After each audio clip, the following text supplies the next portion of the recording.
All right, no fluff. Let's just dive straight in. Morgan Bruv, what do you reckon is the single most butchered, most misunderstood indicator in the entire game? The one that gets slapped on a chart by every indicator tourist from here to the moon? Mate, it's not even a debate, is it? It's the RSI. 100%. The amount of guys in Discord chats I see screenshotting a chart going, yo, ETH's RSI is at 29. Time to ape in with my life savings. It's genuinely scary. It's terrifying, isn't it? They treat it like a bloody traffic light. RSI below 30 is green for go, Right. above 70 is red for stop.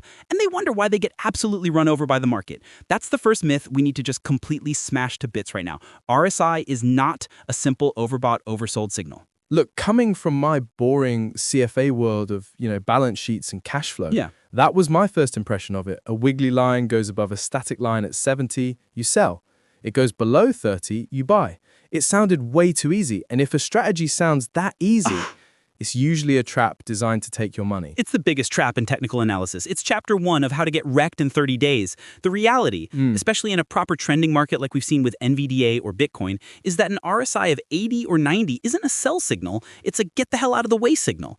It's telling you the momentum is absolutely screaming hot. Shorting that is like trying to stop a freight train with a high five. So you're saying overbought is just a fancy word for extremely strong? Precisely. But the noobs don't get that. They go short, get liquidated, then screen manipulation on Twitter. Nah, bruv, you just misread the speedometer. So let's give the people the first real key, the way you actually use this thing to find an edge. Let's talk about divergence. Now this is where it gets interesting for me. This is the bit I can actually get behind. Right. Because it's based on logic. It's about comparing the engine's power to the car's actual speed. Explain regular divergence for them, Chris. Easy. Regular bearish divergence. The price on the chart grinds out a new higher high. Okay. But the RSI indicator down below makes a lower high. See that? Price is pushing up, but the momentum behind it is fading. It's a massive warning sign. The buying pressure is getting gassed out. It's like the engine is revving lower and lower each time it tries to push up the next hill. It might inch a little bit further, Yeah. but you know it's running out of steam. That's a potential topping signal, not a guarantee. Perfect analogy. And on the flip side, you have regular bullish divergence. The price dumps to a scary new low, but the RSI makes a higher low. Price is down, but the underlying momentum is quietly starting to curl up. That's your clue that the sellers are getting exhausted. A potential bottom is forming. So instead of just blindly market buying the second RSI dips below 30, Right. you wait for that non-confirmation. You wait for price to make a new low, but for the RSI to refuse to follow it down. That's an infinitely smarter way to look for an entry. Infinitely. But hold on, there's another level to this, the one that helps you trade with the trend, Okay. not against it. This is where you find the A-grade dip buying setups. It's called hidden divergence. Go on then, Chief. Unpack it. Hidden bullish divergence. Picture this. The market is in a clear uptrend. The price does a healthy pullback, making a higher low, totally normal. But you look down at the RSI and it's made a gnarly lower high. It looks bearish if you don't know what you're looking at, but it's actually a coiled spring. It's telling you that the trend is so strong, it just reloaded its momentum for the next launch. It's a massive continuation signal. Right. So the price structure itself is holding up fine. Exactly. But the momentum indicator had a full-on reset. It's like a slingshot being pulled all the way back. That's a quality entry for getting long. What about the bearish side? Hidden bearish divergence. The market's in a clear downtrend, price puts in a weak little rally, making a lower high, as you'd expect, but the RSI makes a higher high. This is the ultimate tell that the little relief rally is pure air, Right. with no real momentum. It's a prime signal to look for a short entry to ride the next leg down. Okay, divergence is a solid framework. It makes sense because it's not about an absolute number. It's about the relationship between price and momentum. But you CMT chartwizards have another layer to this, don't you? This range rules thing you were telling me about. Now you're talking my language. This is the real CMT level 1 gear. It's called RSI range rules. The whole idea, Okay, popularized by Constance Brown, is that the RSI operates in totally different zones depending on the market trend. In a strong, healthy uptrend, the RSI will live in a bullish range. It'll bounce off 40 or 50 as support and push up to 80 or 90. meaning in a proper bull market, Yes, you shouldn't even see the RSI touch 30.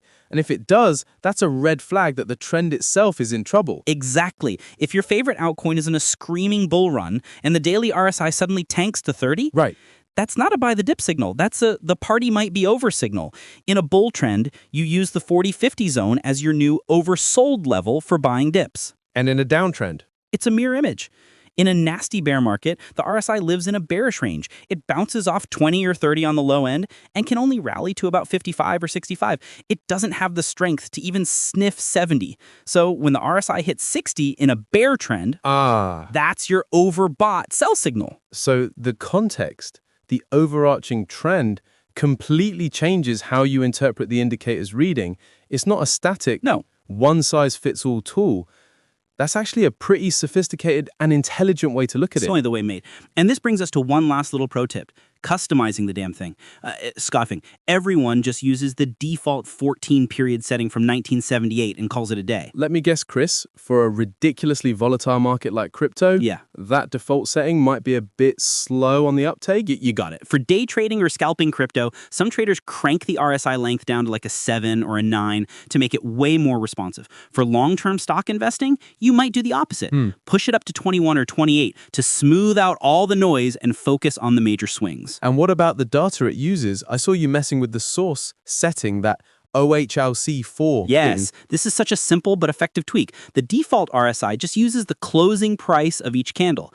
But if you change the source to OHLC4, it calculates the RSI using the average of the open, high, low, and close. It gives you this much smoother, more honest RSI line. It makes spotting those divergences we talked about 10 times cleaner. All right, let's land the plane. To recap for everyone listening, rule number 1, stop. For the love of God, stop using 70 and 30 as your automatic buy and sell buttons. You will get wrecked. Rule number 2, master divergence. It's the most powerful tool in the RSI arsenal. Rule number 3, context is king. Use RSI range rules to understand if you're in a bullish or bearish regime, and adapt your definition of overbought and oversold accordingly. And finally, don't be afraid to pop the hood and tweak the settings. Play with the length, change the source to OHLC4, make the indicator work for your market and your time frame. Now, before we bounce, we want all of you legends to join the Big Short Club chat group. The link is right down below in the description. We're in there talking charts, roasting each other's trades, and finding alpha all day long. It's a good time. All right, here's a final thought for everyone to chew on. We've established that RSI divergence is a powerful way to measure weakening momentum.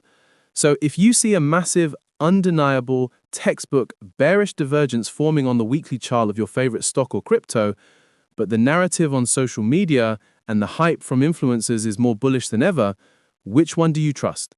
The data on your chart or the story from the crowd? Think about it. We'll see you in the chat.